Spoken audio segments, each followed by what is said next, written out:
Ya, Dok. Boleh mulai dengan Oke, perkenalan dan awal gejala itu. Kasih, oke. Dok. Sebelumnya, ini kedengaran nggak suara saya nih? Ya, dengar cukup jelas. Cukup jelas ya? Oke. Ya. Sebelumnya saya sudah dikenalkan nama saya rasa nggak usah diulang lagi. Tapi kalau umur saya mungkin belum banyak yang tahu. Saya tahun ini sudah 65, bahkan lebih. Umur saya sudah 65 tahun. Oke, terima kasih. Yang sudah jelas ya suaranya ya, oke. Nah, sebelum saya mulai sharing dengan pengalaman pribadi, ini pengalaman pribadi saya ya. Saya ingin tekankan satu hal. Apa? Bahwa kita untuk hidup sehat, kita tidak bisa mengabaikan pola hidup dan pola makan yang baik. Itu yang teman-teman harus ingat ya, bahwa kita jangan sampai istilahnya, alah, pokoknya aku begini, itu kan untuk nanti kalau orang yang udah tua.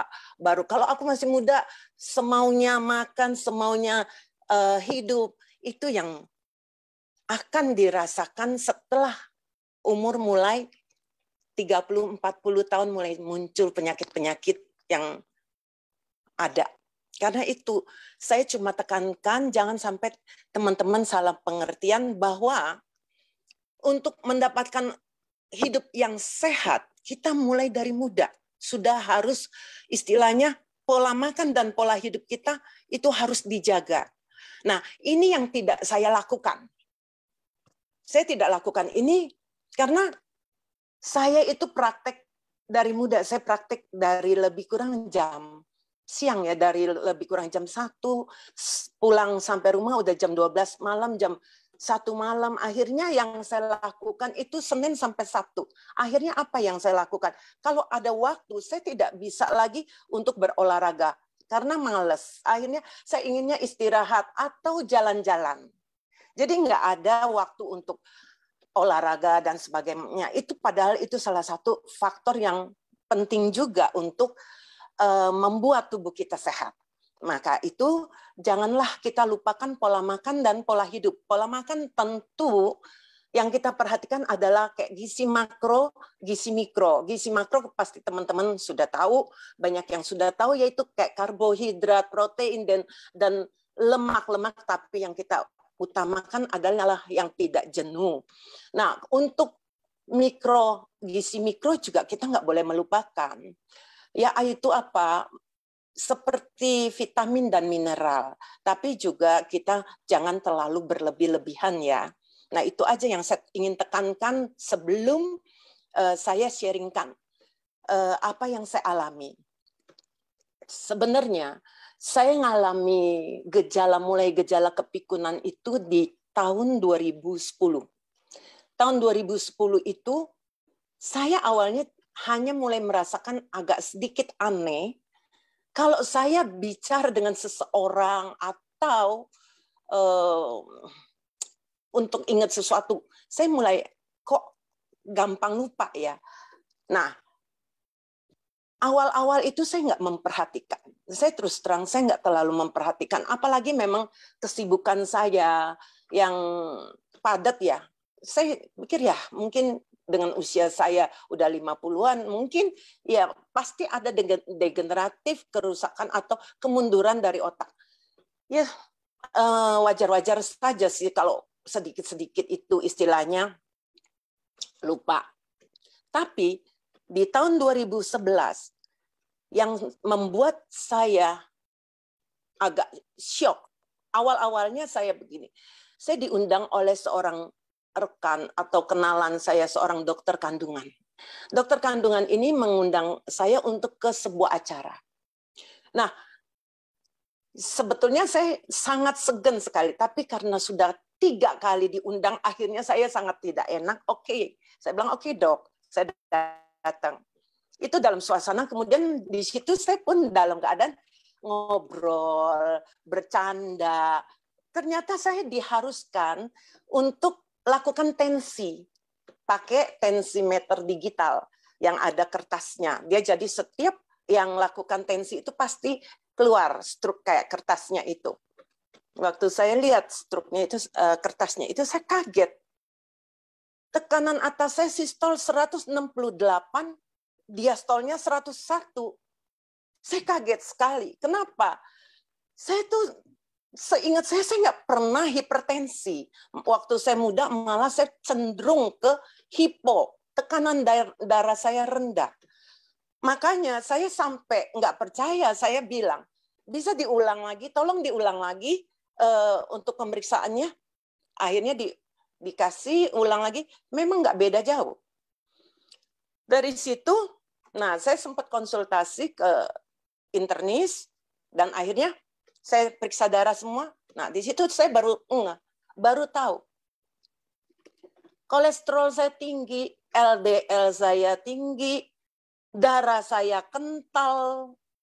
Nah, di situ kalau teman-teman mau tahu, saya mulai di tahun itu, yang sangat saya rasakan adalah kepikunan saya. Pada saat saya parkir mobil, saya pernah lupa. Memang saya saat itu belum ngeh sekali bahwa saya ini sudah mulai kepikunannya parah. Jadi saya anggap biasa, saya udah parkir mobil, saya biasa masuk ke mall. Waktu mau pulangnya, kok saya bisa nggak inget tadi di lantai berapa saya masuk, dari pintu mana saya masuk, saya tidak ingat sama sekali. Nah ini yang menjadi sesuatu yang mengagetkan buat saya, karena istilahnya dari muda, seumur hidup mulai saya membawa mobil, saya nggak pernah mengandalkan supir. Jadi saya segala sesuatu, saya harus pikir sendiri, parkir di mana, nggak bisa mengandalkan siapa-siapa. Jadi itu yang membuat saya aneh. Kayaknya saya tadi pada saat saya masuk, saya masih berusaha. Biasanya saya lewat, saya langsung ingat ini di lantai berapa. Apalagi kalau lantai itu saya pernah sekali atau dua kali, beberapa kali lebih-lebih. Pasti saya ingat. Nah ini saya sama sekali nggak ingat. Padahal mall yang bukan baru, mall yang udah sering saya datangi, cuma memang waktu parkir kan nggak selalu di situ, nggak selalu di lantai itu. Itu yang membuat saya mulai shock. Saya berpikir, ini ada sesuatu yang tidak beres dengan otak saya. Apa ini? Nah, teman-teman harus tahu. Maaf sebelumnya ya. Jadi pada saat itu memang saya terbukti. Saya mengalami selain demensia, kepikunan, LDL kolesterol saya tinggi, osteoporosis, hipertensi, GERD. Nah, kalau teman-teman bingung dong, kok dokter bisa nggak tahu sih sampai tensi dokter bisa begitu tinggi? Nah, ada ceritanya lagi, yaitu saya itu sudah beberapa tahun tidak pernah mengukur tensi. Kenapa? Karena pembuluh darah saya itu lagi sedang gampang atau rapuh, mudah pecah. Jadi pada saat saya tensi, cukup 2-3 kali tensi aja, apalagi kalau saya pakai tensimeter yang digital. Itu kalau tensimeter digital, saya nggak bisa 1 kali tensi. Saya harus beberapa kali tensi untuk melihat perbandingannya.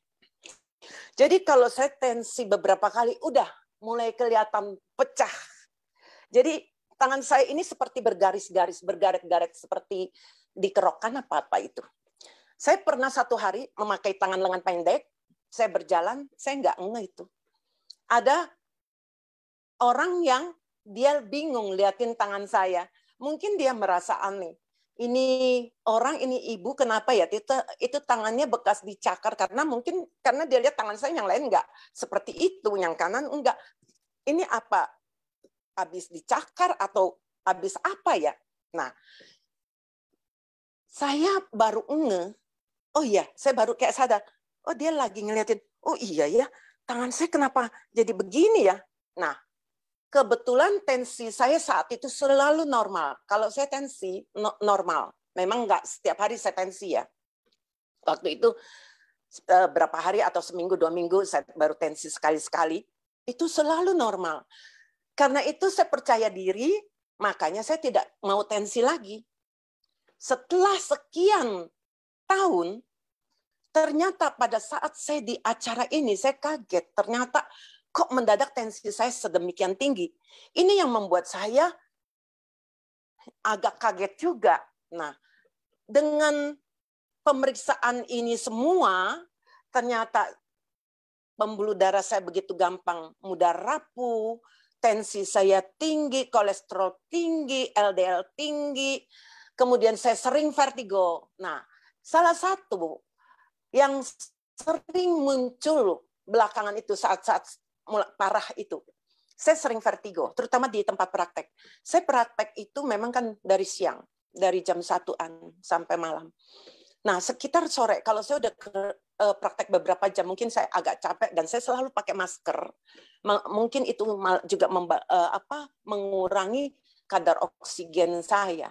Nah, itu saya mendadak muncul vertigo. Kalau saya telat minum obat vertigo, saya udah telat sebentar aja, saya telat. Maka di dompet saya selalu harus ada yang namanya obat untuk vertigo. Kalau saya telat, saya udah nggak bisa praktek lagi karena pasien itu saya harus batalin semua, muter semua. Nah, inilah yang istilahnya sebetulnya waktu itu saya nggak ngerti ya, saya nggak nge bahwa vertigo itu juga salah satu tanda itu mengarah gejala ke stroke saya. Karena apa? Ternyata vertigo itu terjadi untuk saya ya. Vertigo itu terjadi karena memang penyebab vertigo itu banyak. Tapi untuk saya, vertigo itu terjadi karena aliran darah ke otak saya itu yang sangat tidak bagus. Karena buktinya sekarang, saya boleh dikata hampir tidak pernah vertigo. Nah, ini yang membuat saya waktu itu sempat jujur ada kekhawatiran, shock, stres. Kenapa? Pada saat saya menyadari bahwa saya itu mengalami demensia, di mana saya untuk bicara dengan seseorang, saya sebagian besar saya nggak bisa ingat apa sih sebenarnya yang dia bicarakan, saya nggak nangkep. Untuk istilahnya menghafal satu ayat di Alkitab saya pun sudah sangat sulit.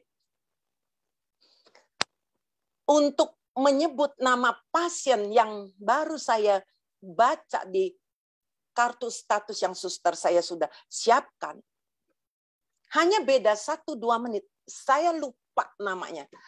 Itu pun bukan pasien baru, pasien lama.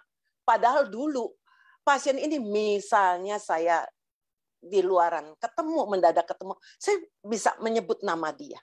Lah, ini baru 1-2 menit saya lihat di kartu status saya, dan 1-2 menit kemudian saya mau memanggil nama dia, saya nggak ingat. Pada saat seperti itu, saya bicara dengan anak saya yang dokter. Saya tanya, ini kayaknya saya demensia.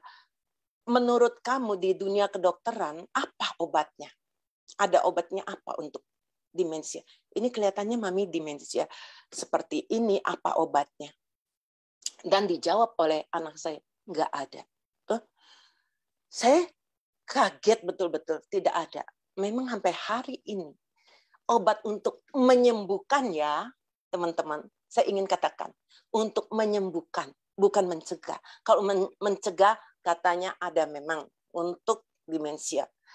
Kalau teman-teman mengerti yang namanya menyembuhkan dan mencegah tentu berbeda.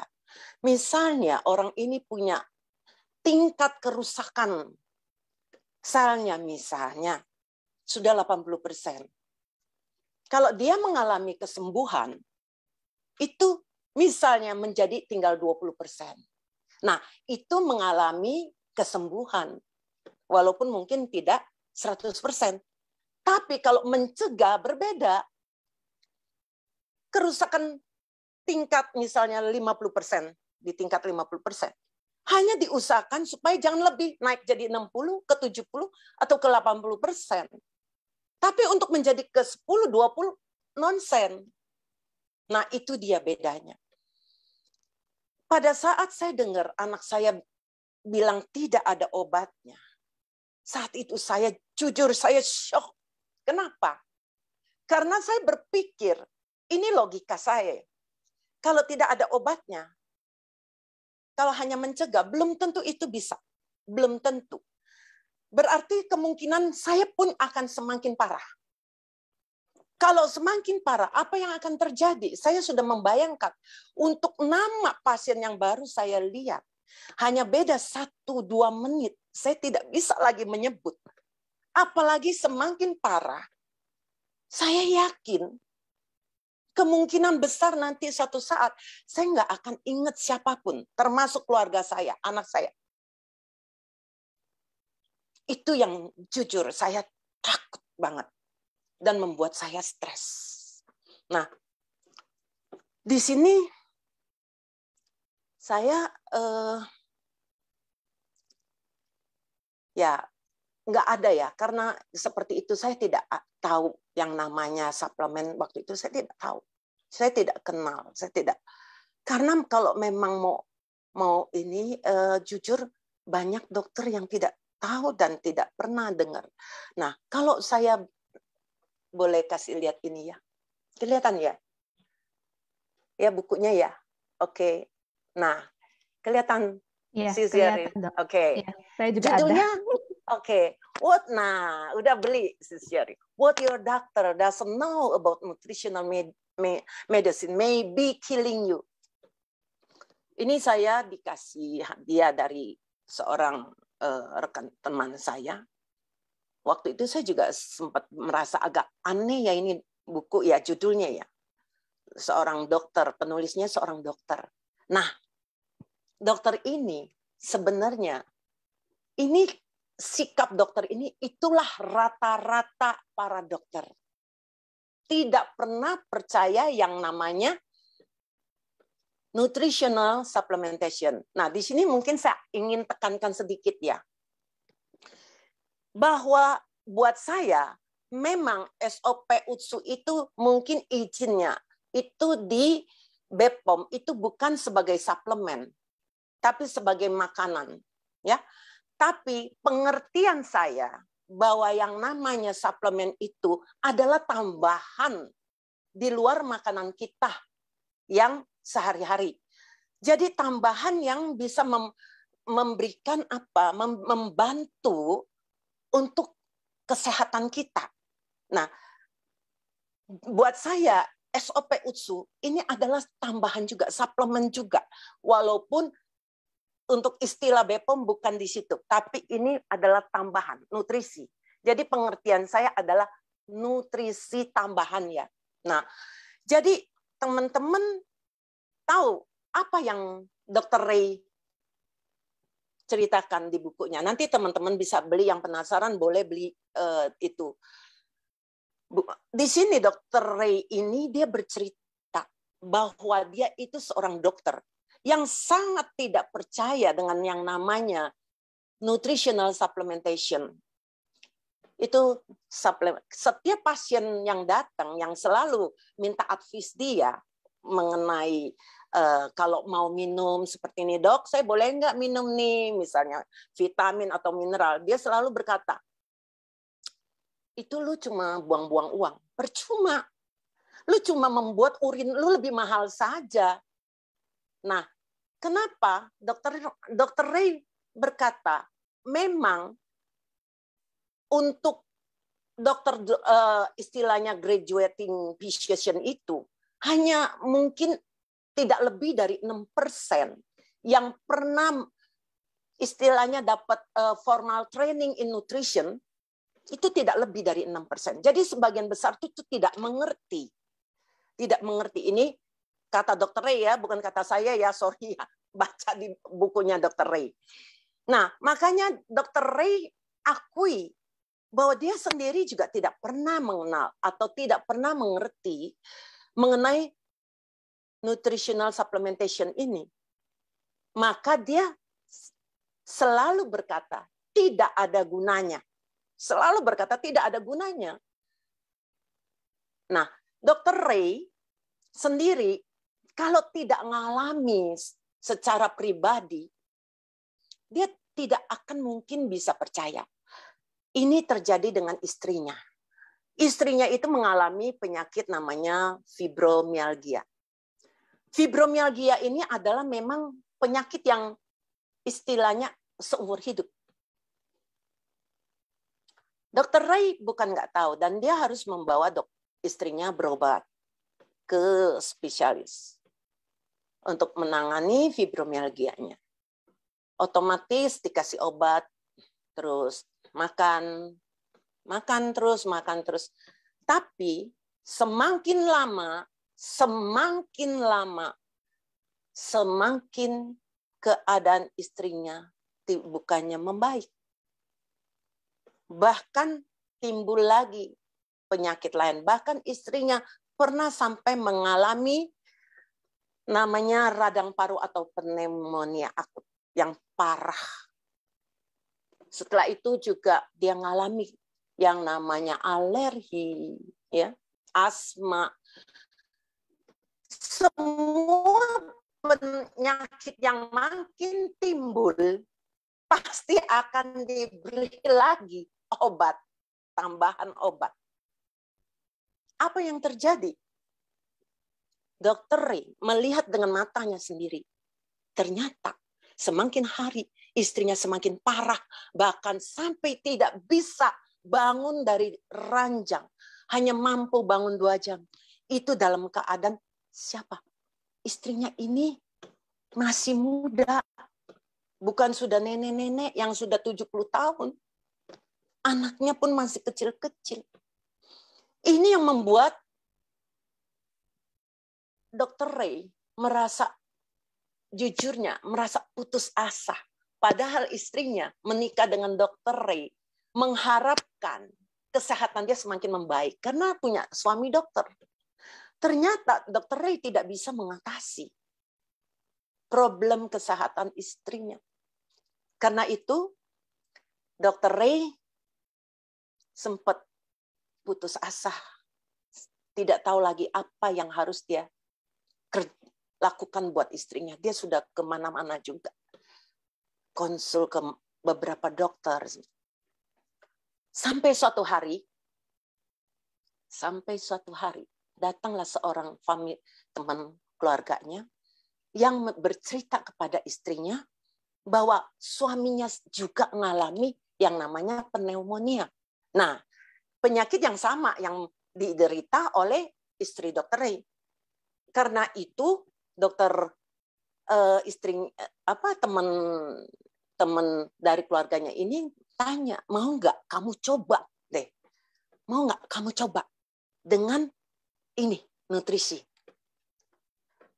Ternyata istrinya tahu banget kelakuan suaminya ini yang selalu mengatakan tidak ada guna. Kalian itu cuma istilahnya cuma dibohong-bohongin aja. Saya mengerti sekali loh. Belum lama, kira-kira mungkin bulan kemarin ya, berapa minggu yang lalu. Saya itu mendengar dari video loh. Seorang dokter, dan dokter itu sering muncul di video, dan dia berkata apa? Tidak ada gunanya. Istilahnya, tidak ada gunanya kalau kalian tuh makan makanan begini tuh suplemen tidak ada gunanya. Jadi saya mengerti ya, kenapa? Seperti Dr. Ray katakan, dia tidak pernah memberikan sedikit pun waktu untuk mengevaluasi hasil studi secara ilmiah loh. Semua istilahnya nilai suplementasi bagi kesehatan. Jadi mereka menganggap pokoknya begitu baca ini Allah sudah menjudge negatif. Sayangnya itu. Nah, untungnya saya tidak sampai separah itu. Kalau saya sampai separah itu, rasanya saya mungkin sudah semakin parah, ya. keadaan saya sudah semakin parah. Jadi pada saat saya tahu keadaan saya seperti ini, awalnya saya terpaksa harus minum obat. Terpaksa. Tapi pemikiran saya, logika saya berpikir, coba bayangkan, yang rutin aja, darah kental, hipertensi, obat-obat hipertensi, semua itu harus saya minum. Tidak bisa main dilepas gitu. Bahkan kayak obat hipertensi, banyak yang karena tidak bisa merubah pola makan, pola hidup, yang tadinya misalnya dia minum Candesartan Silexetil yang minim dosis paling kecilnya 8, nanti mungkin nggak tahu setahun atau berapa naik menjadi 2 kali lipat. Nah, ini yang bisa terjadi kalau dia tidak bisa merubah pola makan dan pola hidup. Saya ini termasuk orang yang bukan mempunyai bisa merubah pola makan dan pola hidup saya dengan baik. Saya terus terang, tidak. Kalau saya bisa punya pola makan dan pola hidup yang baik, saya nggak mungkin punya penyakit yang demikian banyak. Jadi, cuma waktu itu saya berpikir, kalau saya minum obat demikian banyak selama bertahun-tahun, bagaimana risiko dengan ginjal dan liver saya? Nah, inilah yang kenapa yang membuat saya sampai berpikir, kalau ada alternatif lain yang bisa membantu, ya teman-teman, saya tekankan sekali lagi, membantu. Jangan teman-teman berpikir seperti gini loh. Jangan teman-teman berpikir, oh jadi ini ternyata Suba bisa untuk pasien hipertensi loh. Wah, kita tidak usah makan obat hipertensinya, kita makan Suba aja. Tidak bisa seperti itu. Teman-teman harus terkontrol. Dalam arti, untuk obat, teman-teman tidak bisa sembarangan menghentikan obat. Itu yang saya lakukan dulu. Nah, hari ini hampir boleh dikata saya tidak minum obat-obat kimia anorganik. Yang saya maksud kimia anorganik itu obat-obatan dari dokter. Karena obat itu rata-rata sintetis, tidak organik. Ini yang saya tahu. Segala sesuatu yang sifatnya yang sintetis, tidak dipakai jangka panjang, tidak akan baik sebenarnya buat ginjal liver kita. Maka kenapa saya memungkinkan. Nah, ini sebenarnya saya juga sebetulnya dalam keadaan dipepet istilahnya. Dr. Ray pun sama, istrinya dipepet, ya kan? Kalau kita tidak mengalami dipepet gitu, apa saya mau? Belum tentu. Sorry, mungkin orang menawarkan juga saya langsung gini, alah sudah, sorry saya nggak percaya deh, nggak percaya dengan Anda, ya. Kemudian yang menjadi pemikiran saya untuk memilih produk pun, saya harus memilih yang sifatnya organik, karena organik itu lebih bisa diterima oleh tubuh kita dan sifatnya lebih aman bagi ginjal dan liver saya.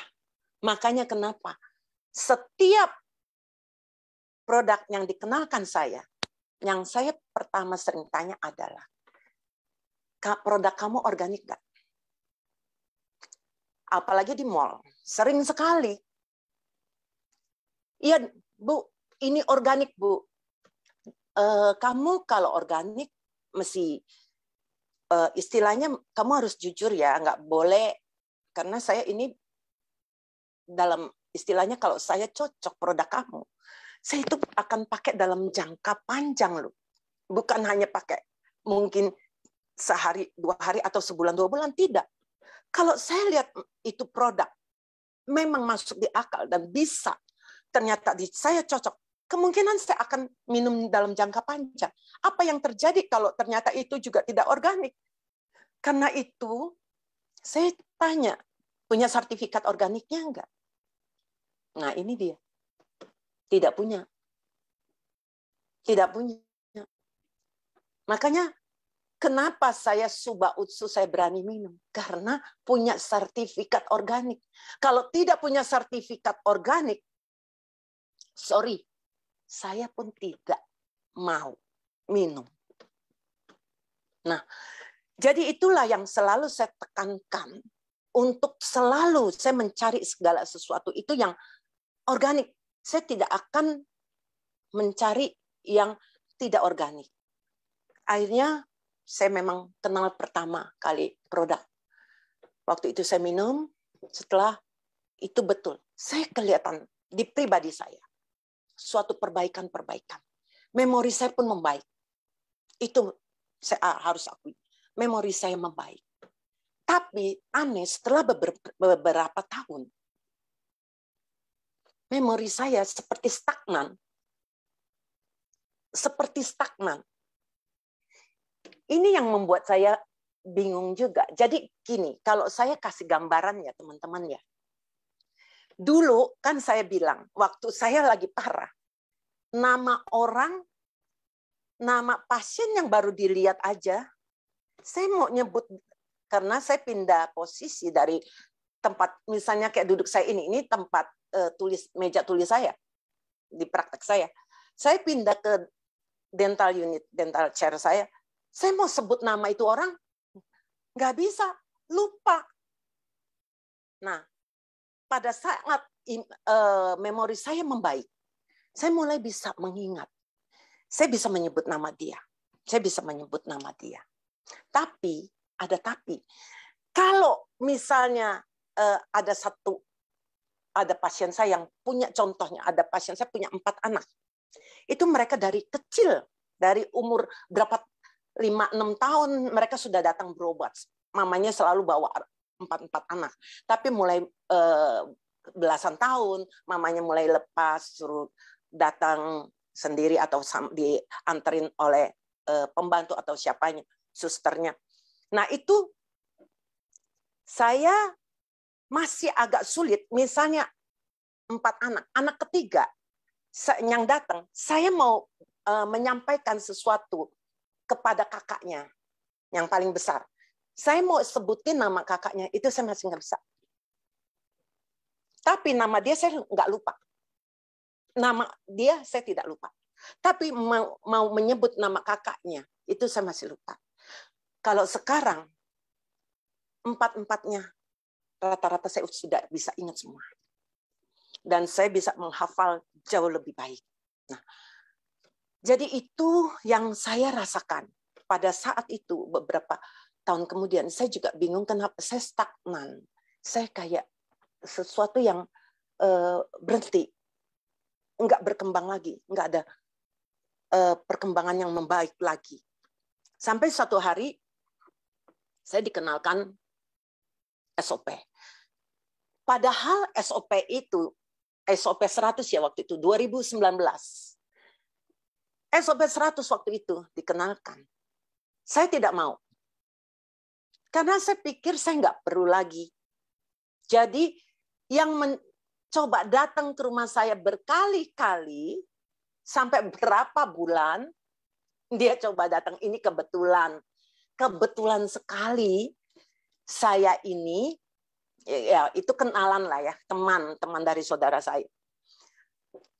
Berkali-kali menawarkan untuk datang bertemu, terus terang saya tidak mau. Memang juga saya sibuk dengan praktek saya. Apalagi saya tidak tertarik dengan produknya. Nah, jadi saya maaf, saya bilang saya tidak ada waktu untuk bertemu. Saya sibuk, saya memang sibuk juga. Sampai akhirnya karena sesuatu peristiwa, akhirnya saya terpaksa menerima, terpaksa ya, sorry, saya tekankan kata terpaksa, menerima seseorang yang memperkenalkan. Dan pada saat itu saya merasa, oh seperti ini, karena dikasih coba. Dan saya saat itu, setelah orang tersebut pulang, saya berikan kepada saudara saya. Saya bilang ini ada produk baru ya. Kelihatannya saya tertariknya kenapa? Katanya ini punya regenerasi sel. Nah, mengenai regenerasi sel, saya terus terang belum pernah mendengar produk yang punya kemampuan regenerasi sel dan ini dalam bentuk paten fungsi. Saya belum pernah dengar. Makanya kenapa jadi akhirnya saya tertarik. Tapi saya jujur bilang ke saudara saya tidak mau member. Saya tidak tertarik, apalagi jalanin bisnisnya. Saya bilang, saya sibuk dengan praktek saya. Jadi saya bilang saudara saya, mendingan kalau kamu mau, silakan kamu yang member. Saya tidak mau member. Nah, saya cuma mau sebagai user. Ternyata setelah saya coba beberapa bulan, saya mulai memperhatikan kemampuan daya ingat saya semakin membaik. Ini yang membuat saya tertarik dengan produk ini, dengan SOP. Dan karena itu saya mau mempelajarinya. Saya ingin mempelajari lebih dalam. Ini produk sebenarnya, karena saya belum pernah dengar tentang kemampuan regenerasi sel. Karena gini loh, kalau kita tahu yang namanya regenerasi sel, semua juga pasti bisa terjadi. Bisa terjadi dengan kita makan apa, nutrisi, kayak protein, itu membangun sel. Dan perlu juga tentu multivitamin, multimineral, dan sebagainya. Nutrisi yang lengkap, yang baik, itu pasti juga membangun. Tapi teman-teman harus ingat satu hal. Saya ambil contoh ya, ini mengenai penelitian yang dilakukan di Washington University. Mereka sedang lakukan penelitian terhadap atau NK cell. Kenapa? Karena NK cell ini ternyata punya keistimewaan. Kalau teman-teman mau tahu, saya nih dokter, saya hampir belum pernah dengar NK cell. Pernah, tapi bukan dari kuliah atau apa ya, dari luaran seperti itu. Itu pun hanya sepintas. Ternyata bukan saya saja. Banyak sekali dokter-dokter yang juga mungkin hanya mendengar nama NK cell. Mungkin sekarang ini istilahnya semakin populer. Kalau beberapa tahun yang lalu rasanya belum sepopuler sekarang, karena apalagi nih teman-teman selalu istilahnya memperkenalkan ini loh ada NK cell. Nah, teman-teman sendiri tahu nggak apa keistimewaan NK cell ini? Ternyata sekarang ini Washington University saja sedang mengembangkan riset untuk yang namanya imunoterapi. Imunoterapi ini adalah terapi untuk pasien kanker yang istilahnya mungkin sudah di kemo, udah nggak bisa, udah nggak berhasil karena indeks angka kankernya naik terus. Akhirnya diusahakan dengan imunoterapi. Nah, ternyata imunoterapi ini berbasis ada beberapa yang saya tahu kayak berbasis sel limfosit T ada. Ternyata Washington University sedang mengembangkan ke NK cell. Karena NK cell ini lebih menjamin, istilahnya mereka melakukan riset itu lebih kelihatan hasilnya lebih baik. Dan lebih aman dibandingkan limfosit T. Karena tidak menimbulkan badai sitokin. Nah, teman-teman tahu, bukan seperti, jadi NK cell ini pun kalau mau jujur tidak bisa hanya istilahnya, diambil NK cell-nya aja. Ada seperti orang kalau dia istilahnya diinduksi atau dipapar dengan namanya interleukin 12, 15, 18. Itu akan membuat NK cell ini menjadi aktif untuk membunuh sel kanker.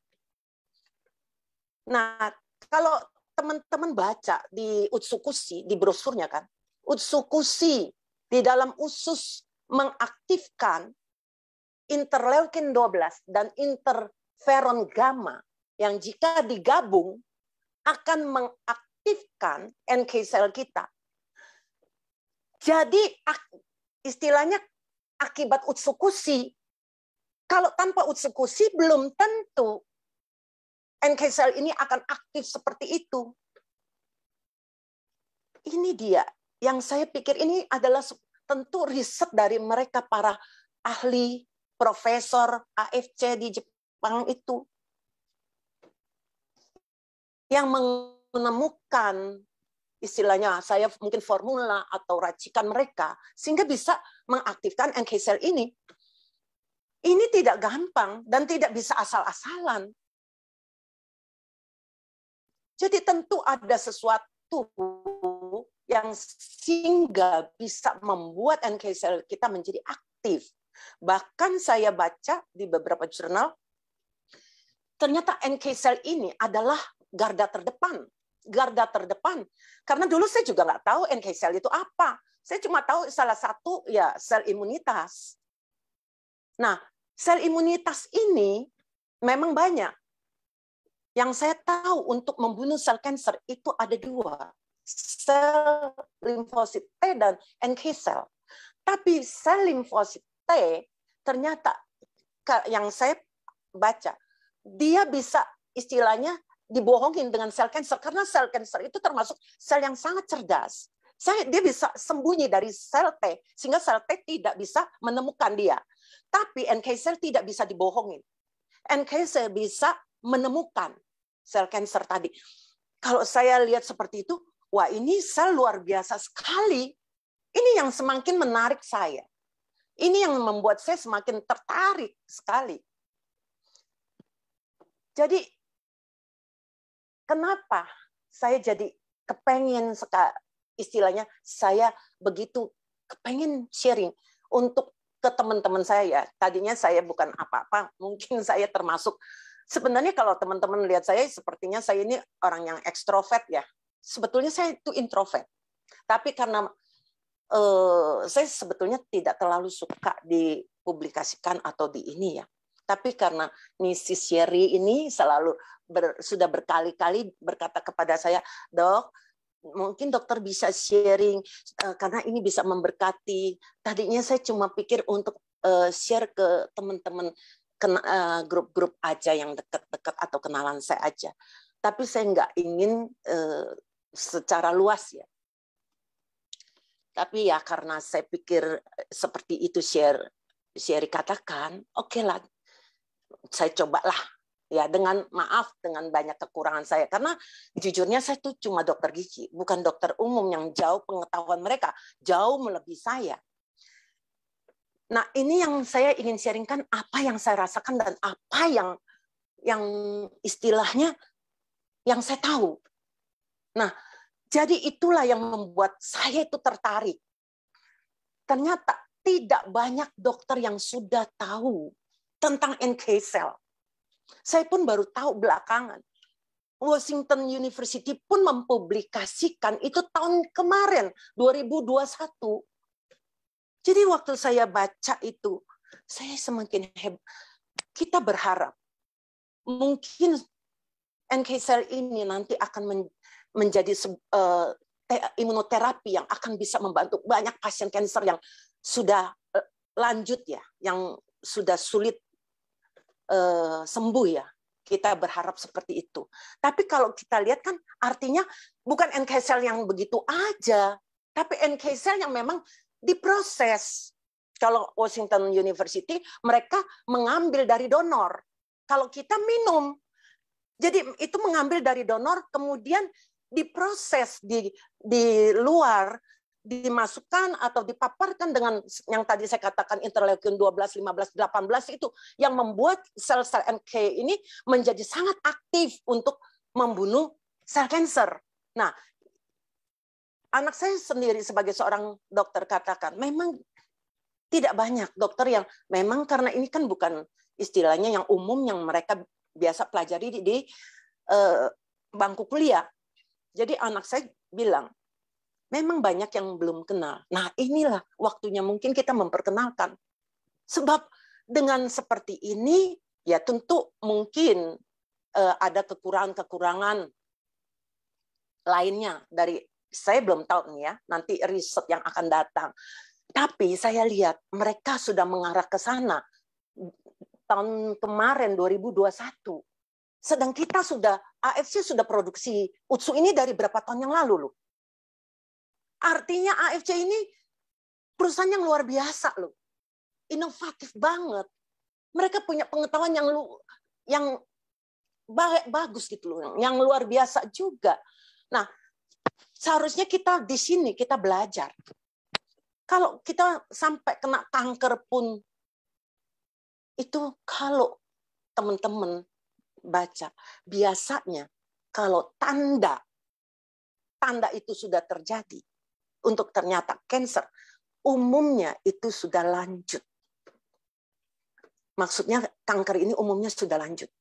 Nah, kalau kanker itu sudah lanjut, apakah pasti bisa ditolong atau diobati, sembuh?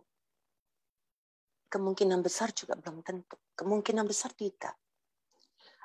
Nah, kenapa saya bilang? Kalau teman-teman ini tahu NK cell ini bagaimana dia itu garda terdepan, lebih pintar. Dia tidak perlu menunggu waktu. Nah, mungkin saya analogikan begini ya.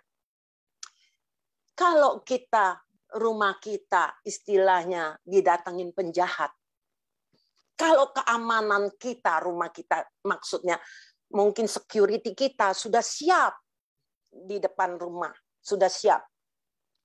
Penjahat datang, dilawan oleh security kita. Kalau security kita cukup kuat, penjahat itu nggak akan mampu masuk, ya kan? Jadi mereka nggak bisa merusak rumah kita.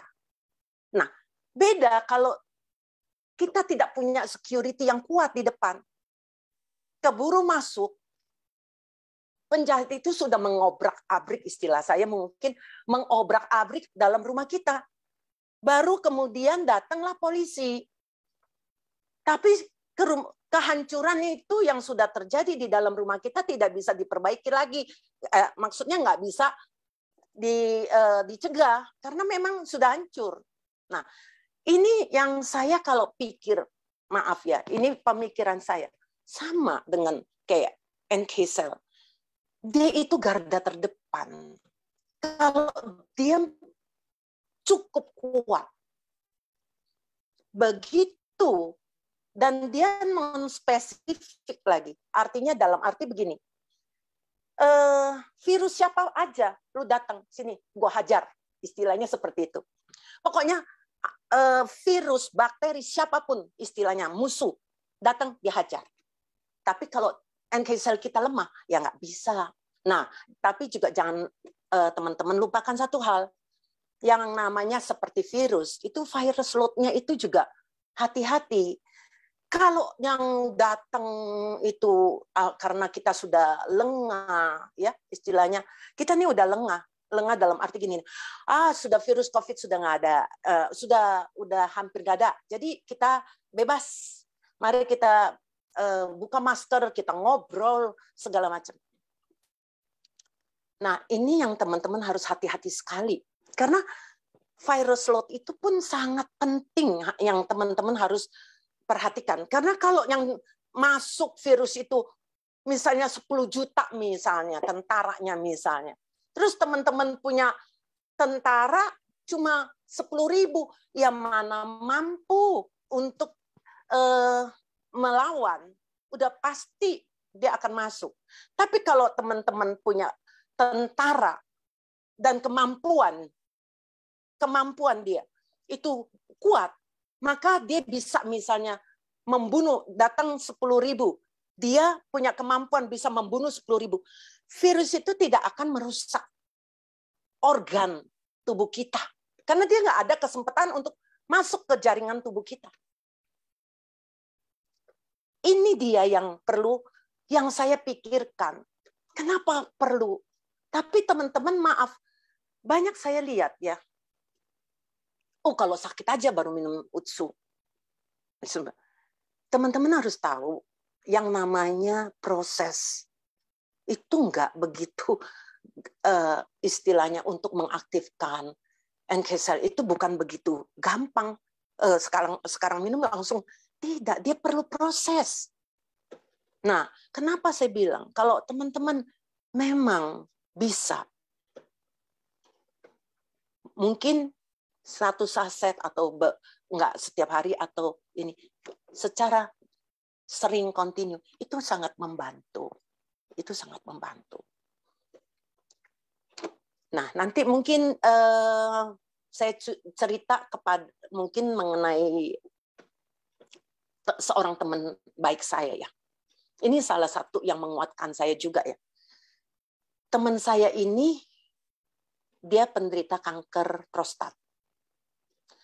Kanker prostat yang pernah dioperasi kalau saya tidak salah itu tahun 2016. Di Singapura, bukan di sini, di Singapura. Nah, pada saat dia selesai dioperasi, beberapa bulan kemudian dia dikontrol oleh dokter Singapura, dicek PSA-nya, ternyata PSA-nya yang batas, Singapura punya batas dengan Indonesia berbeda ya. Singapura batasnya itu 1. Kalau Indonesia batasnya 4.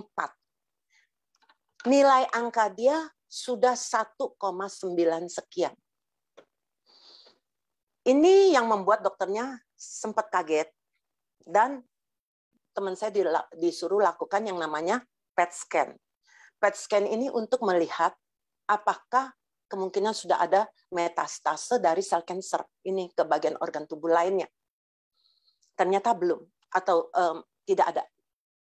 Akhirnya disuruhlah teman saya ini lakukan yang namanya suntik hormon setiap 6 bulan sekali. Jadi teman saya mulai lakukan suntik hormon setiap 6 bulan plus suntik NK cell. Nah ini teman-teman ingat, NK cell. Jadi teman-teman ingat ya, NK cell teman saya ini suntik NK cell. NK cell ke China. Kalau dirupiahkan 2 terapi itu lebih kurang ternyata dirupiahin lebih kurang itu hampir 200 juta. Hampir 200 juta. Nah, teman saya harus lakukan setiap setengah tahun sekali. Jadi, setiap setengah tahun dia harus lakukan. Pada awal 2020, teman saya ini cari anak saya untuk lakukan namanya live blood analysis. Ini adalah pemeriksaan darah yang memang tidak bisa untuk mendiagnosis, tapi hanya untuk screening awal. Nah, anak saya melihat ada tanda-tanda peradangan dekat sekitar liver. Akhirnya anak saya bertanya, Om ini kenapa? Ini kenapa ada tanda peradangan? Nah, teman saya baru bercerita bahwa dia baru berapa bulan ini, mungkin kalau nggak salah 2 bulan atau berapa itu, operasi yang namanya empedu. Operasi empedu, tapi anehnya sudah berapa bulan kok kelihatan masih ada radang. Akhirnya anak saya anjurkan minum Suba Utsu tadi. Suba Utsu, kemudian waktu saya tahu begitu, saya juga jelaskan ke teman saya bahwa Suba Utsu ini ternyata bukan hanya untuk radang yang sekarang dia ini, tapi juga bisa untuk mengarah ke kanker dia, untuk mencegah kanker dia. Itu akan sangat baik sekali kalau dia minum. Teman saya tentu karena dekat sama saya, jadi dia percaya ya. Ini kan bicara kepercayaan. Sampai Juli 2020, dia lakukan pemeriksaan darah lagi. Semua lengkap. Hasilnya ternyata PSA dia tidak cuma 0, sekian. Padahal Indonesia punya batas itu 4. Jadi artinya PSA dia itu sangat bagus. Akhirnya Akhirnya dia minum teruslah. Berapa yang dia minum? Sehari 2 suba, 2 utsu. Nah, sampai tahun ini, Mei tanggal 20, dia berangkat ke Singapura. Tanggal 21 dia telepon saya dari Singapura. Tanggal 21 Mei dia telepon, dia bilang, ini dokter yang operasi dia minta kamu berikan kompos, maksudnya apa isinya yang saya minum itu, suba dan utsu itu. Kenapa saya tanya? Ini ternyata hasil lab dokternya, jadi dia cerita ke saya. Dokternya itu sudah sangat khawatir dengan keadaan teman saya ini, karena 2,5 tahun tidak pergi kontrol. Sampai dokternya berkata, kalau kamu sampai kambuh lagi, saya belum tentu bisa menolong lagi loh. Makanya dokternya sangat khawatir. Jadi dokternya minta dia periksa PSA-nya semua. Ternyata PSA-nya sangat bagus. Kemudian ginjalnya. Teman saya pernah bermasalah ginjal karena pernah mengalami sakit malaria yang parah. Akhirnya dikasih obat. Dan akhirnya obat dosis tinggi. Akhirnya kehantam ke ginjal dan liver dia. Makanya dokter Singapura ini berkata, ternyata ginjal kamu pun bagus, stabil. Berarti yang kamu minum selama 2,5 tahun ini sifatnya aman buat kamu. Tidak. Nah, jadi dokter ini mengakui, dokter Singapura ini mengakui bahwa suba dan utsu yang diminum oleh teman saya selama 2,5 tahun, sehari 2 suba, 2 utsu, ternyata tidak membahayakan ginjalnya. Tetap membuat dia sehat. Nah, jadi itu yang saya katakan. Ini salah satu juga semakin menguatkan saya bahwa ternyata dokter Singapura itu pun mengakui, dan dokter itu sampai hari ini hanya suruh kontrol aja nanti 1,5 tahun, tapi cukup minum suba dan utsu saja, tidak yang lain, tidak suntik hormon juga. Nah, kalau saya bandingkan harga ya, kita bicara harga ya. Coba teman-teman pikir, teman saya ini minum 2 suba 2 utsu, kan 6,8. Saya anggap 7 juta lah nanti untuk bulan depan ya, lebih kurang 7 juta. 7 juta lebih dikit ya. 7 juta kali 12. Baru 80 juta lebih ya. Tapi kalau dia berobat hanya untuk suntik tok, sudah 1 tahun, sudah hampir 400 juta. Tapi itu pun hanya untuk NK cell, tidak bisa untuk istilahnya gini loh. Kalau pankreasnya dia bermasalah atau ginjal dia bermasalah, ya nggak bisa. Nggak bisa. Artinya itu kan cuma NK cell. Kalau misalnya untuk regenerasi ya nggak ada. Suntikan NK cell-nya itu ada regenerasi selnya nggak? Ya nggak ada. Nah, jadi kalau teman-teman, mungkin disinilah teman-teman bisa berpikir. Bisa berpikir dan menceritakan atau membandingkan untuk orang-orang yang selalu berkata mahal.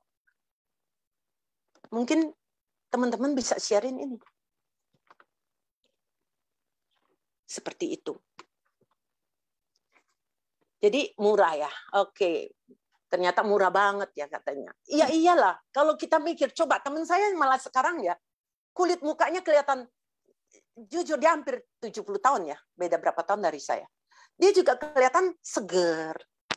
Kelihatan energi. Bahkan waktu sempat dia cerita, dia pergi naik mobil satu dengan saudaranya, itu kena COVID, dia ya nggak kena COVID. Jadi selain ke muka, ke kulit, kemana, ke organ, yang terutama ke organ-organ yang kita nggak pernah tahu, yang mungkin mulai degeneratif, karena degeneratif itu pasti terjadi. Untuk semakin usia dia semakin tinggi atau semakin tua, pasti degeneratif itu pasti terjadi, nggak mungkin tidak terjadi. Nah, kalau degeneratif itu semakin lama, semakin banyak, semakin lebih banyak dibandingin regenerasi selnya, makanya nggak heran kalau nanti kelihatan semakin tua, keriput, penyakit degeneratif, organ-organ rusak, muncul penyakit-penyakit degeneratif lain, otomatis itu otomatis, kita nggak bisa menghindar. Karena itu kenapa kita butuh yang namanya subah. Subah untuk apa? Untuk membantu regenerasi sel kita. Seperti itu. Oke, mungkin si Sherry mau bertanya, si Sherry? Iya, boleh. Dok, ini kita dengerin dengan seksama, benar-benar fokus ya. Jadi kita nggak boleh potong, soalnya mesti mengalir, benar kan, Dok? Ya, jadi suara saya cukup jelas ya. Tadi suaranya agak kecil. Jadi ini ceritanya nih, Dokter Juliana sebenarnya udah diminta Pak Niko, udah cukup lama untuk hadiri Home Talk hari ini. Jadi benar-benar luar biasa sharingnya ya hari ini.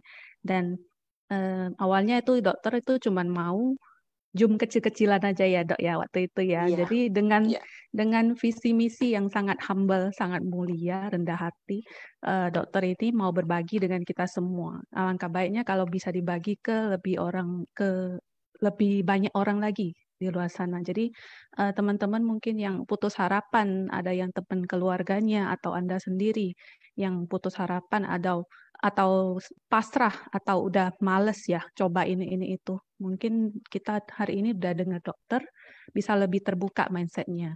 Jadi dokter ini kan sudah 12 tahun mengalami demensia pertama itu. Jadi dokter itu sekarang kan keadaan dokter itu udah jauh lebih baik. Dan hebatnya lagi, ini dokter kan udah rutin konsumsi 2 tahun ya. Nggak ada skip ya. Jadi kan 2 tahun ini dan dokter hampir kemarin baru ya. hampir 3 tahun ya. Iya. 2 tahun lebih ya. 2 tahun lebih, sorry. 2 tahun lebih. Ya, jadi dokter kemarin baru sharing, bahkan ingatan dokter itu lebih kuat lagi sekarang loh. Jadi menurut dokter ini kan sudah boleh dibilang sudah lolos ya, sudah makin ingatannya sudah semakin kuat dan sudah semakin baik kondisinya. Perlu nggak dokter sendiri merasa konsumsi sop utsu ini perlu nggak diterusin? Bagi dokter itu gimana? Coba diceritain. Oke, jadi gini ya. Kan banyak sekali ya orang yang berpikir gini, loh, saya udah makan ini loh, udah setahun loh, udah setahun lebih nih. Apa saya mesti minum terus, ya kan? Tentu, saya cuma tinggal nanya, sampai di mana kamu ingin kesehatan kamu? Kalau kamu tanya saya pribadi ya sis, share. Kalau saya otomatis, karena saya tahu fungsi subah utsu itu gimana. Selama saya mampu membeli, otomatis pasti saya akan beli. Kenapa? Semakin usia saya semakin lanjut, semakin tua, bukan artinya kesehatan saya semakin baik. Bukan loh. Proses degeneratif itu akan berjalan terus. Semakin besar, bahkan semakin besar. Karena kemampuan regenerasi sel saya itu yang semakin kecil. Makanya kenapa kita yang semakin tua, kita akan kelihatan semakin keriput, karena itu proses degeneratif itu lebih besar di kulitnya itu dibandingkan regenerasinya. Mau tidak mau, selama saya bisa beli selama saya bisa beli, saya akan minum. Saya akan terus minum. Begitu, share. Dok, jadi kemarin itu kita kan udah pernah Zoom sebelumnya ya. Ada dengar cerita bahwa dokter awalnya memang coba produk ini pengen sembuhin atau lebih untuk gejala demensia awalnya kan. Tapi kemarin ada cerita tentang keluhan di dengkul ya dok ya. Oh iya, di dengkul. Ya, jadi boleh ceritain bahwa rupanya sop usu ini bisa membantu yang lain juga. Nah, itu kan saya bilang tadi. Kalau saya, ini mengenai dengkul ya, mungkin teman-teman sebagian belum ada yang istilahnya belum tahu tentang peristiwa cerita saya mengenai dengkul saya. Saya mengalami dengkul saya itu kalau naik tangga itu sakit. Sampai saya udah berapa tahun sebelum saya kenal AFC, saya sudah minum produk-produk yang sebelumnya itu sudah dikenalin saya untuk dengkul. Dan produk ini pun pasti dokter-dokter tahu lah. Karena banyak dokter yang istilahnya menyarankan untuk pasien yang punya masalah sakit sendi, dengkul, dikasih produk ini. Nah, itu juga saya sudah minum beberapa tahun. Tapi tidak ada efek yang saya rasakan membuat dengkul saya tidak sakit. Sampai akhirnya saya juga berusaha pakai yang lain-lain lagi deh ya. Nah, kemudian waktu saya minum SOP 100 waktu itu, saya minum. Saya nggak tahu berapa bulan, tapi rasanya sih cukup lama, 6 bulan. Nah, inilah yang saya katakan lagi teman-teman. Jangan teman-teman itu hanya demi istilahnya supaya cepat closing tuh teman-teman sering istilahnya gini loh, memberi PHP, pengharapan palsu ya, pemberi harapan palsu. Oh, minum aja. Nanti lihat seminggu 2 minggu udah itu mungkin terjadi kebetulan buat orang-orang tertentu ya. Saya nggak mau menjudge ya, sorry. Saya tidak mau menjudge. Tapi kalau logika saya yang pakai secara medis, rasanya nggak begitu cepat loh. Kenapa? Karena kenapa dengkul saya sakit? Terjadi gesekan antara tulang kaki saya. Itu karena bantalan atau meniskusnya itu sudah rusak atau sudah aus. Sehingga terjadi gesekan. Dengan gesekannya ini, itu yang menimbulkan rasa sakit pada saat bergerak. Jadi pada saat saya minum SOP, karena ada regenerasi selnya, dia perlahan-lahan memperbaiki meniskus saya itu. Memperbaiki. Sehingga tulang kedua, tulang sendi tulang saya kepala sendinya itu tidak beradu. Makanya itu yang membuat rasa sakitnya hilang.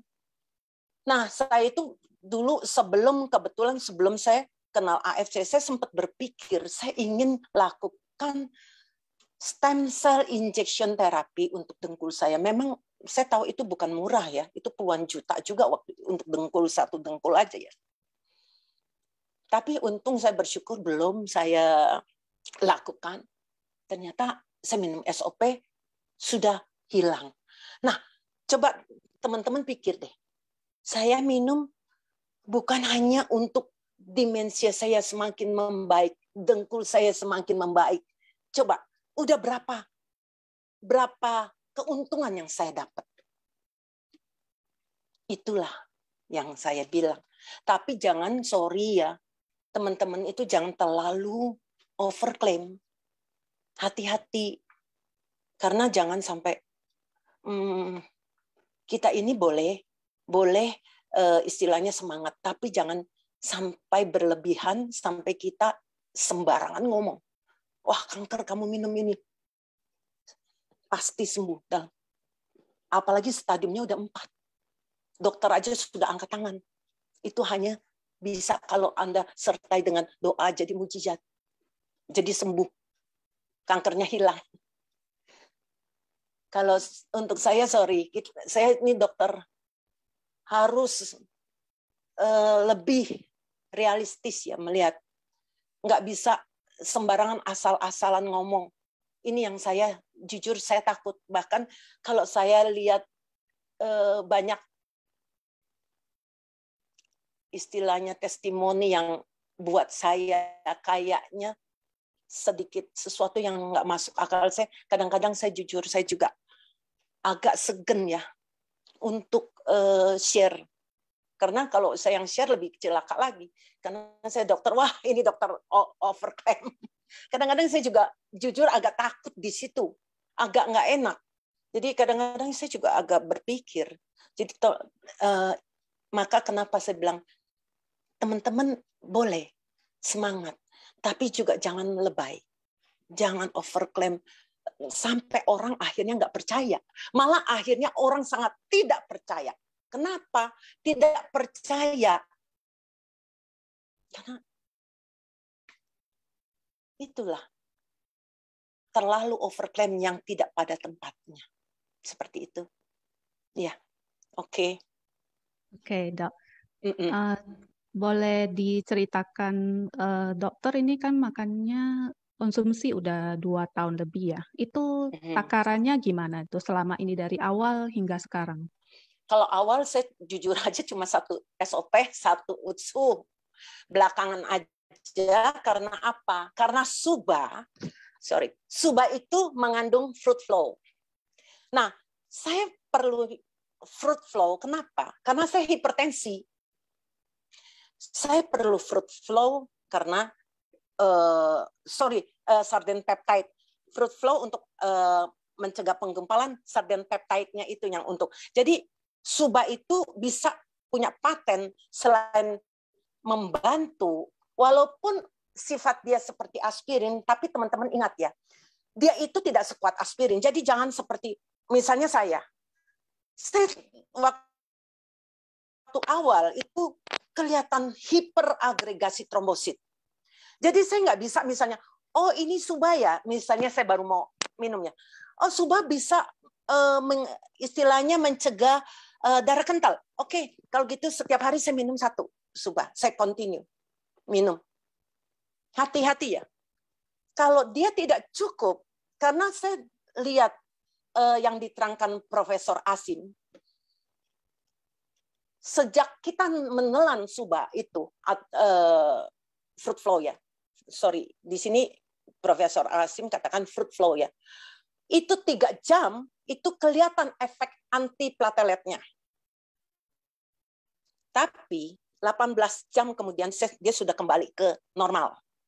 Nah, teman-teman harus ingat, jadi dia ada waktu, hanya durasinya berapa jam, sekian jam, itu teman-teman jangan anggap ini bisa menjamin Anda tidak, darahnya jadi nggak kental. Kekentalan itu pun sangat tergantung. Karena kalau kita periksa darah, itu ada yang namanya ADP1, ADP2, ADP5, ADP10. Itu berbeda-beda. Jadi kalau Anda itu terlalu kental sekali, mungkin bukan 1 SUBA, mungkin bisa 4 SUBA baru bisa membantu. Tapi malah saya jujur, saya nggak berani Anda langsung minum seperti itu, lebih baik di-combine dengan misalnya ada suplemen lain yang sifatnya untuk, karena saya minum itu. Saya tidak minum aspirin waktu saya ngalami yang namanya hiperagregasi, saya tidak minum yang namanya aspirin Plavix gitu, saya nggak minum. Jadi saya minum dari nutrisi, suplemen. Dan ternyata itu yang membuat saya sampai hari ini saya punya agregasi itu normal. Bahkan kalau saya minum lebihan dikit, saya pikir ini gara-gara ini pernah sumbatan di otak saya seperti begini. Saya lebih cenderung ke arah hipo. Saya tambahin, memang betul jadi hipo lebih normal, bukan normal, tapi hipo ke arah normal sedikit. Tapi masih hipo. Nah, jadi itu yang saya alami pribadi. Jadi tapi nggak bisa, karena kita harus tahu keadaan kita. Sama seperti misalnya orang hipertensi, orang darah tinggi. Nggak bisa loh, misalnya dia main dikasih obat, dosis pertama yang kecil, kemudian dinaikin, karena nggak mempan, dinaikin lagi. Nggak di situ terus, bisa dinaikin lagi. Nggak mempan, dinaikin lagi. Demikian juga dengan kolesterol. Jadi tidak dengan istilahnya dosis yang sekian pasti menjamin dia punya kolesterol normal. Tidak. Itu sangat tergantung juga sampai seberapa keparahan atau beratnya atau kolesterolnya. Sama dengan subah. Nah, saya tekankan satu lagi. Mengenai kolesterol, jangan mentang-mentang di UTSU itu mengandung yang namanya lactic acid bacteria. Yang saya baca di UTSU itu ternyata itulah salah satu faktor yang membuat, yang pengetahuan sekarang itu adalah membantu menurunkan kolesterol. Membantu menurunkan kolesterol. Terus jangan teman-teman berpikir gini nih, yang kolesterolnya udah tinggi apalagi. Kalau gitu saya minum UTSU aja, nggak usah minum obat kolesterol. Wah, ternyata kolesterolnya tinggi lagi. LDL-nya mungkin 100, misalnya kolesterolnya 250 atau 300. Dia minum 1 UTSU. Waduh, itu mah gawat. Itu bisa berbahaya. Ya. Jadi hati-hati.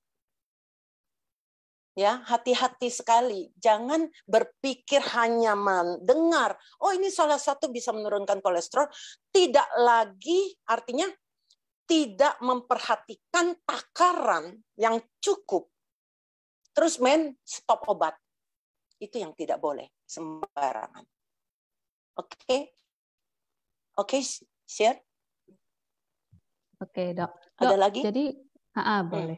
Ada itu kalau beda orang demensia, gejala demensia dengan orang yang contohnya nggak perhatian. Ada kan dikirain ini gampang lupa, gampang nggak perhatian, itu, oh saya kena gejala demensia. Itu apa bedanya, Dok? Bisa lebih detail? Jadi sebenarnya gini, sebetulnya ada orang yang acuh, nggak ada perhatian. Dia bukan demensia. Contohnya paling gampangnya, anak saya persis sebelum pandemi di bulan Maret, pertengahan Maret itu saya mulai tutup praktek. Diumumkan saya mulai tutup praktek. Sebelum itu, mungkin di awal Maret atau ini saya masih keluar. Itu saya yang nyetir mobil. Anak saya ini jalan. Anak saya 2 orang jalan. Dia jalan duluan. Dia jalan ya udah.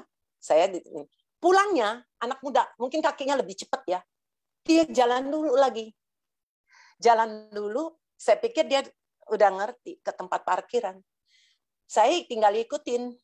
Ternyata saya lihat dia mengambil arah yang salah. Anak saya yakin belum pikun. Berarti mereka terlalu menganggap remeh.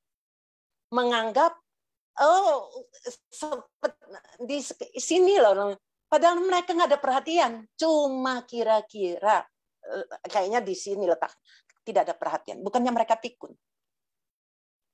Gitu. Jadi sebenarnya kalau yang namanya demensia itu ya memang kayak saya itu karena penyumbatan. Kebetulan waktu saya mulai merasakan gejalanya, saya mulai jujur sempat stres karena saya membayangkan. Terus jadi makanya kenapa saya berusaha. Oh ya, jangan ada orang gini, wah kalau gitu jangan kayak Dokter Yuliana tuh. Nggak perlu tahu kita nanti jadi stres kayak Dokter Yuliana. Dia sudah bisa membayangkan apa yang bakal terjadi nanti kemudian hari. Makanya dia stres. Ini salah. Ini saya udah dengar berapa kali loh pasien mau periksa darah. Mendingan saya nggak periksa. Kenapa? Daripada nanti saya stres, mendingan saya nggak tahu. Waduh, ini gawat ini. Kenapa? Orang seperti ini yang menganggap nggak perlu tahu-tahu dia stroke. Dia stroke. Saya ini termasuk mujizat. Kalau mau jujurnya, saya itu udah stroke. Kenapa? Saya tiap malam mau tidur, saya tiap malam tidur, kalau bangun pagi, ini semua tangan saya semutan. Udara dingin, AC kamar saya dingin, itu tangan saya semutan. Kenapa? Itu karena menandakan peredaran darah saya di tepi, di periferi ini tidak jalan dengan benar. Maka semutan. Nah, kemudian vertigo itu pun salah satu, karena jalan darah ke otak saya tidak lancar, ada sumbatan. Itu tanda-tanda yang bisa mengarah ke stroke. Tapi sekarang saya bersyukur, saya tidur dingin-dingin juga nggak apa-apa. Malah saya di ujung sini saya jarang pakai apa. Dulu saya pakai sampai minta tolong beliin sarung tangan. Sarung tangan padahal mestinya sarung tangan kulit ya. Tapi saya yang orang kayak buat naik motor. Tapi saya nggak biasa ya. Jadi saya sampai cari apa sarung tangan pengantin. Saya pakai itu supaya jangan terlalu dingin, supaya nggak semutan kalau bangun. Nah, oke, share. Jadi itu yang saya, mungkin ada pertanyaan lagi, mungkin ada pertanyaan apa yang sharing?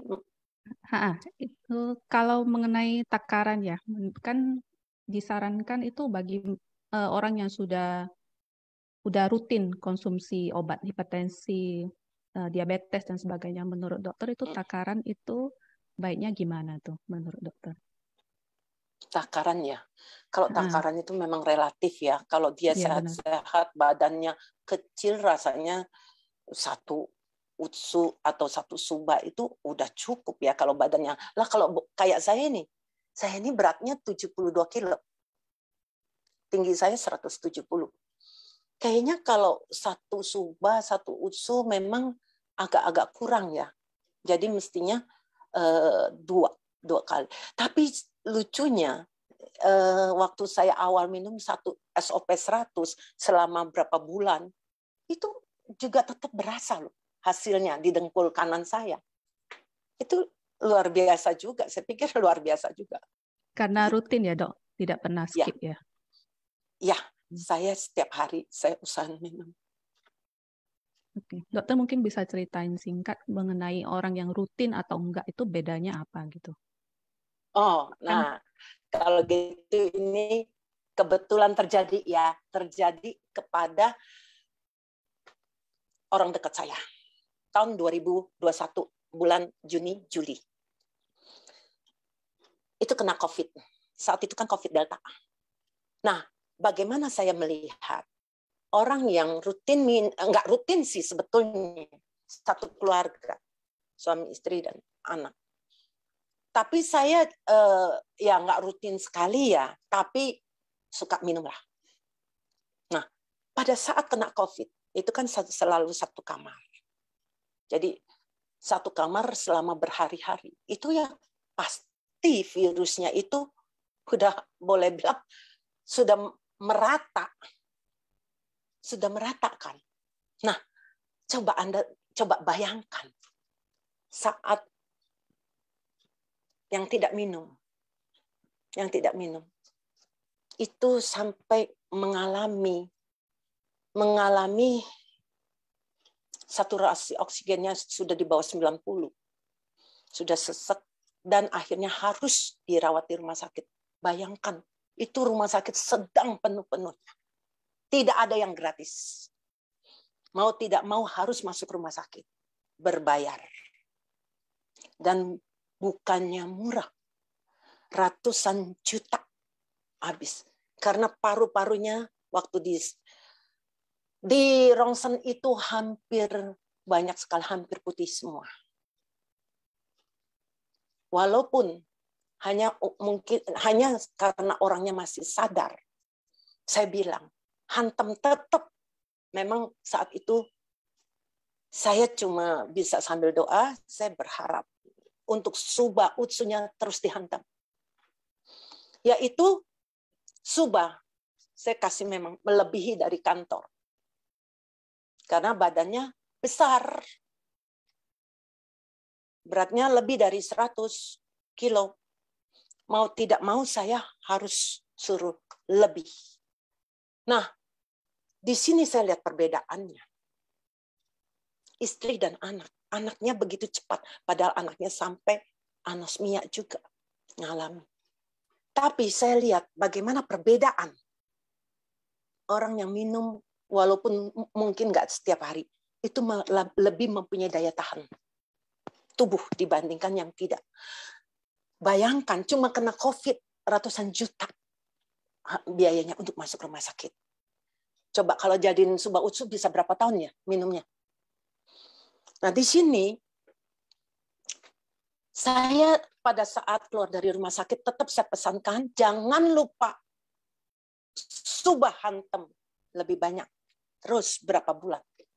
Dan ternyata baru beberapa bulan yang lalu di rongsen paru-parunya itu bersih. Yang saya khawatirkan adalah terjadinya long COVID. Saya khawatirkan saat itu terjadinya long COVID. Tapi saya bersyukur kalau ternyata tidak terjadi. Makanya kenapa saya lebih, karena saya tahu kerusakan paru-parunya yang udah demikian parah. Dia perlu regenerasi sel yang kuat. Ternyata hasilnya memang baik. Itu. Misyar. Itu perbedaannya. Iya. Iya. Dok, kan tadi mungkin sudah diceritain selain demensia banyak banget keluhan dokter yang sudah boleh dibilang terobati ya gitu. Boleh diceritain kembali apa aja itu kembali. Jadi kita bisa mengingat dokter. Maksudnya nih, apa aja selain demensia? Ya. Ada gejala apa lagi? Jadi kita pembuluh bisa darah dengerin. Pembuluh darah saya. Nah ini sekarang saya kan pakai tensimeter digital. Sekarang alat tensi saya bukan 1. Tahu nggak ada berapa? 3. Saya tensi. Nggak, karena saya pakai tangan panjang jadi nggak bisa kasih lihat ya. Hampir setiap hari saya tensi. Nggak ada garis merah-merahnya. Itu pembuluh darah itu pun sangat penting loh. Karena apa? Kalau dia terjadi arteriosklerosis, terjadi pengerasan, itu pecah di otak, terjadi lagi stroke hemorrhagic. Nah, karena itu jangan main-main. Saya cuma bersyukur ya, pembuluh darah saya sekarang jauh lebih kuat, jadi pada saat saya tensi berkali-kali tidak sampai muncul pecah-pecahnya, itu udah enggak. Kemudian GERD saya juga sudah lebih jauh membaik. Dulu setiap saya makan, asam lambung saya bisa naik sampai ke hidung. Pernah sampai, aduh. Nah, seperti itu. Saya bersyukur berapa tahun. Sekarang ini nggak sampai seperti itu. Nggak. Sangat jarang, tapi juga nggak keluar asam yang mengerikan seperti itu. Nggak. Oke? Oke. Dok, vertigo kan tadi udah sempat saya bilang juga kan, vertigo juga vertigo. boleh hari ini saya baru dengar ya kalau orang vertigo itu kira-kira itu gejalanya mungkin aja pembuluh darah itu nggak lancar ya, itu sesuatu, jadi mesti dicek tuh benar-benar ya. Vertigo banyak, penyebabnya banyak. Jadi salah satu kelainan keseimbangan juga. Saya punya, justru kalau saya masih kecil itu kelainan keseimbangan. Jadi waktu saya vertigo, saya nggak memperhatikan, saya nggak berpikir itu adanya sumbatan. Justru setelah mulai saya baru mengeh, oh ini ternyata vertigo saya. Karena setelah saya peredaran darah saya lancar, semua membaik, vertigo saya hilang. Nah, jadi saya di situ mengerti bahwa saya itu bukan karena kelainan keseimbangan saya yang kambuh, tapi adanya sumbatan. Dan sumbatan di otak saya itu semakin membaik, itu yang membuat memori saya mulai membaik. Oke. Dok, kita kan mendengar itu cerita semua orang sakit ya, banyak yang dengan keluhan. Jadi itu orang sakit udah pasti harus konsumsi. Jadi menurut dokter kita yang sehat-sehat gitu, kenapa harus konsumsi Sop Utsu ini? Oke. Kenapa kita mesti konsumsi? Terutama kalau yang sudah istilahnya sudah mulai di atas 40 ya. Karena setiap hari miliaran sel kita itu mati. Nah, miliaran sel mati kalau tidak diganti secara perlahan-lahan, semakin banyak yang mati dan tidak diganti. Suatu saat kematian sel yang sedemikian banyak dari organ itu, itulah yang akan menimbulkan penyakit degeneratif. Penyakit yang terjadi karena memang kerusakan dari sel kita. Apakah kita mau tunggu sampai sel kita rusak? Nah, banyak yang berkata gini, Allah doa, saya tuh minum ya subah sebulan 2 bulan, nggak merasakan apa-apa tuh. Banyak nggak?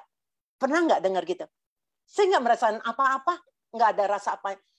Saya sampai kadang-kadang saya jadi tertawa juga ya. Memang kamu mau ngerasain apa? Sekarang begini, waktu misalnya Anda itu misalnya ada yang kena sakit ginjal.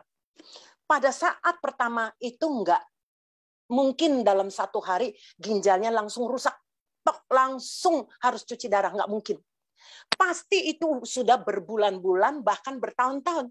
Nah, pada saat terjadi kerusakan sel itu, dia bisa merasakan nggak? Dia nggak merasakan. Banyak yang tidak merasakan. Dia tidak merasakan, dia tidak tahu terjadinya kerusakan. Demikian juga pada saat terjadinya regenerasi sel, perbaikan sel, itu tidak, selnya bicara, ini aku lagi perbaikin loh selnya. Yang enggak seperti itu. Cuma terjadi perbaikan. Nah, otak saya waktu mengalami istilahnya perbaikan, saya nggak merasakan otak saya bicara. Nah, cuma saya setelah sekian lama, setelah sekian bulan-bulan, saya baru mulai merasakan tandanya, cuma tanda. Wah, oh iya ya, kok saya mulai bisa ngingat ya? Oh ini ya, itu tanda. Ya kan? Tapi bukan, saya tidak tahu waktu dia mulai mengalami kesembuhan sel-sel otak saya yang membaik, sel syaraf otak saya yang membaik. Saya nggak tahu dia kapan bekerjanya. Saya tidak merasakan dia bekerjanya. Saya tidak tahu. Nah, seperti itu. Banyak yang baru minum 1-2 bulan sudah berkata, kayak saya nggak merasakan apa-apa tuh. Seperti itu. Banyak yang seperti itu. Padahal dia kerusakan ginjal, kerusakan organnya pun dia nggak tahu. Tahu-taunya sudah parah. Istilahnya sudah parah. Jadi segala sesuatu tuh kerusakan bertahap itu dia juga nggak pernah merasakan. Oke? Seperti itu. Oke, Dok. Hari ini cukup panjang ya Zoom-nya. Biasanya Zoom Pak Niko nggak gitu panjang sih. Tapi hari ini benar-benar kita belajar ya? Banyak banget. 2 jam ya? Oke. Iya, ya nggak terasa. Mungkin ada satu yang ingin saya lagi sampaikan biar teman-teman bisa ingat ya. Kalau dibilang mahal nih, soal mahal nih. Waduh, Subah Utsu mahal sih begitu gini-gini.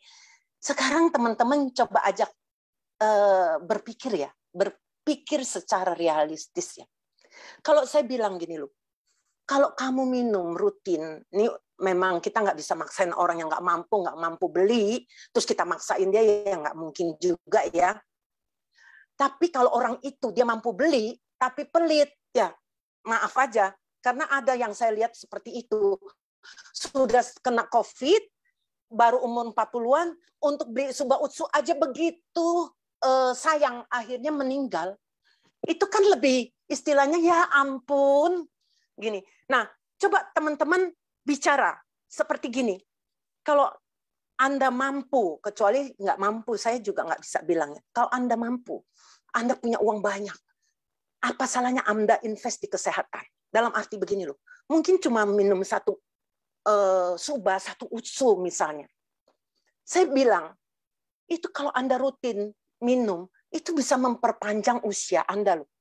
Loh, kok dokter bisa ngomong begitu sih? Emang dokter Tuhan yang tahu. Saya lagi bicara bukan masalah ini ya, maaf ya. Saya bukan bicara masalah nasib. Karena kalau takdir itu di tangan Tuhan. Saya lagi bicara dari segi medis. Begini, kalau Anda ini makan Subah Utsu secara teratur, kemudian organ-organ Anda menjadi sehat, tidak jadi kena sakit, misalnya nggak jadi pankreas Anda tidak jadi rusak, ginjal Anda tidak jadi rusak. Kalau Anda berpikir secara realistis, orang yang ginjalnya rusak, pankreasnya rusak, jantungnya rusak, Apakah bisa umurnya lebih panjang dibandingin kalau dia sehat? Ya nggak mungkin kan? Pasti orang yang sehat itu yang umurnya lebih panjang. Saya ngomong apa adanya loh. Bener nggak, share? Jadi kalau dia sehat, pasti dia lebih panjang. Kecuali mendadak dia ditabrak mobil, mati. Itu saya nggak bisa ngomong.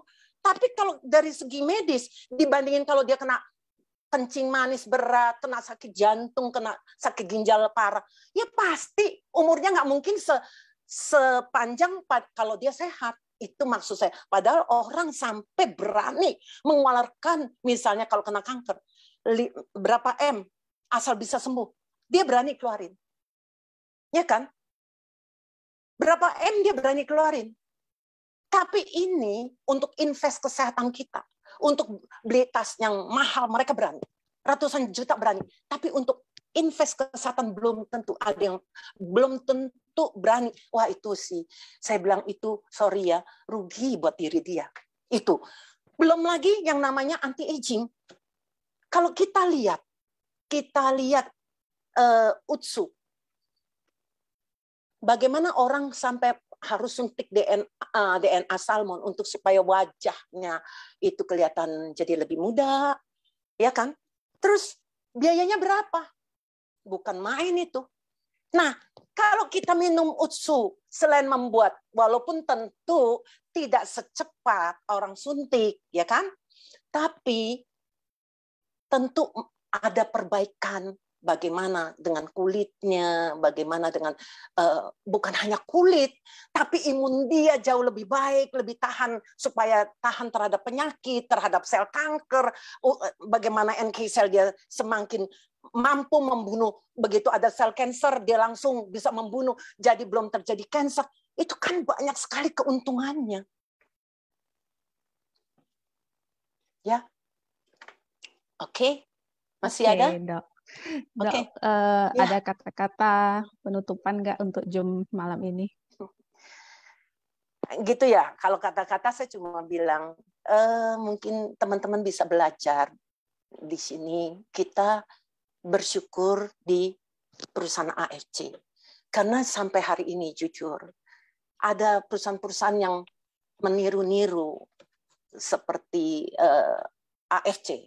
Tapi kalau kita mau jujur, kita tentu harus melihat produknya itu bagaimana, quality controlnya gimana, ya kan? Itu nggak gampang untuk menghasilkan produk yang luar biasa, yang artinya begitu baik. Itu nggak gampang. Jadi, saya katakan, kita bisa di AFC, kita bersyukur. Bisa minum produknya, lebih bersyukur lagi. Jadi, kalau teman-teman bisa, silakan. Ya, paling enggak ada minum. Jangan tunggu, wah sakit. Apalagi kanker baru saya mau minum. Kemungkinan juga terlambat. Oke? Begitu ya. Oke, share. Oke, dokter, hari ini kita belajar banyak ya. Pun kita belajar itu cara-cara jawabin pertanyaan calon member juga, sebenarnya banyak banget di sini. Dan kita lebih belajar produk, lebih mengenal produk lebih dalam. Jadi hari ini luar biasa sekali sharing dokter kita. Jadi nggak ada overclaim, nggak ada yang ditambah-tambahin, nggak ada yang dikurangi. Benar-benar asli yang beliau alami sendiri. Jadi nggak ada overclaim di sini. Terus di sini kita maksudnya hari ini kalau bisa tuh seperti memberi harapan ya. Maksudnya bagi orang-orang sakit itu uang seberapa banyak pun di depan mata itu nggak ada gunanya. Terus terang itu benar. Iya, jadi mungkin ini setelah mendengar kita ada teman-teman atau keluarga atau mungkin Anda sendiri yang merasa pasrah atau udah males mencoba atau udah intinya udah putus asa ya. Mungkin ini perlu dicoba. Suba Usu ini kan organik. Jadi kalau dicoba pun nggak ada efeknya, nggak seperti obat kimia lah. Kalau jangka panjang itu merusak organ-organ tubuh. Jadi kalau kita bisa mencoba dan rupanya sembuh atau baikan, nah itu kenapa enggak kita coba. Dan teman-teman jangan lupa untuk rutin konsumsi ya, seperti yang dokter bilang tadi. Segalanya itu boleh hemat ya dok ya. Kesehatan tuh nggak boleh. Ya, Yes, paling nggak beli seharusnya tas, nggak gitu. boleh beli Iya, nggak beli baju banyak-banyak, itu nggak apa-apa toh. iya, Ya, yang penting kesehatan tuh paling penting. Jadi, iya, terima kasih sharing hari ini, sangat-sangat berkesan ya dok ya. Oh ya iya, dokter, ini sama-sama. mungkin ada yang mau nanya-nanya lagi, tapi dokter tadi ada kasih tahu saya kalau misalnya ada yang mau ditanyain boleh hubungi Instagram saya atau Mungkin yang nanti saya berhubungan dengan saya ya. bantu. Tapi kalau Ya, untuk yang umum, saya harus ngomong terus terang, saya bukan dokter umum. Saya hanya dokter gigi. Yang kebetulan saya ini suka membaca. Jadi walaupun bukan bidang saya suka membaca. Apalagi kalau sekarang ini saya tertarik kepada Subah Utsu seperti ini. Jadi saya tertarik untuk lebih, kalau punya pengetahuan yang lebih, saya baca gitu ya.